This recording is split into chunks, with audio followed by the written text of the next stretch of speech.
महिला आणि बाल रुग्णालयाचं मुख्यमंत्र्यांच्या हस्ते लोकार्पण। आरोग्य व्यवस्थेची कमतरता आता दूर होणार, मुख्यमंत्री देवेंद्र फडणवीस यांनी व्यक्त केला विश्वास।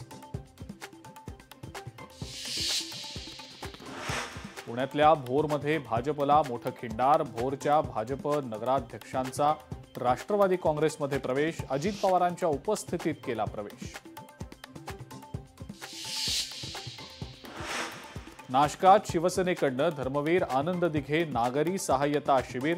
शासकीय योजनांचा लाभ पात्र लाभार्थ्यांपर्यंत पोहोचवण्यासाठी शिबिराचं आयोजन। परभणीमधल्या जिंतूर नगराध्यक्षपदासाठी काँग्रेसकडनं उमेदवारी जाहीर। शेख इस्माईल पहलवान यांना उमेदवारी। आमदार बाबाजानी दुर्राणी यांनी केली घोषणा।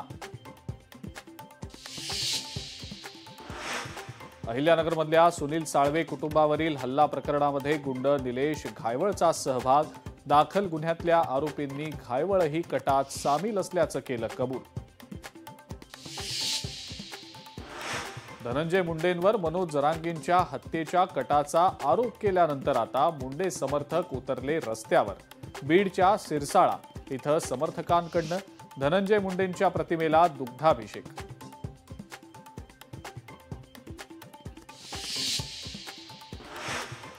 वाशिम जिल्ह्यातल्या सीताफळांना मिळतोय 10 ते 15 रुपये प्रति किलोचा दर।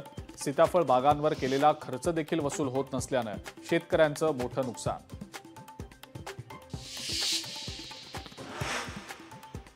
कल्याण पूर्वेच्या दादासाहेब क्रीडांगणाची दुरावस्था। सरावासाठी येणाऱ्या खेळाडूंनाच करावा लागतोय कचरा साफ। प्रशासनाचं याकडे होतंय दुर्लक्ष। प्रशासनानं लक्ष द्यावं, खेळाडूंची मागणी।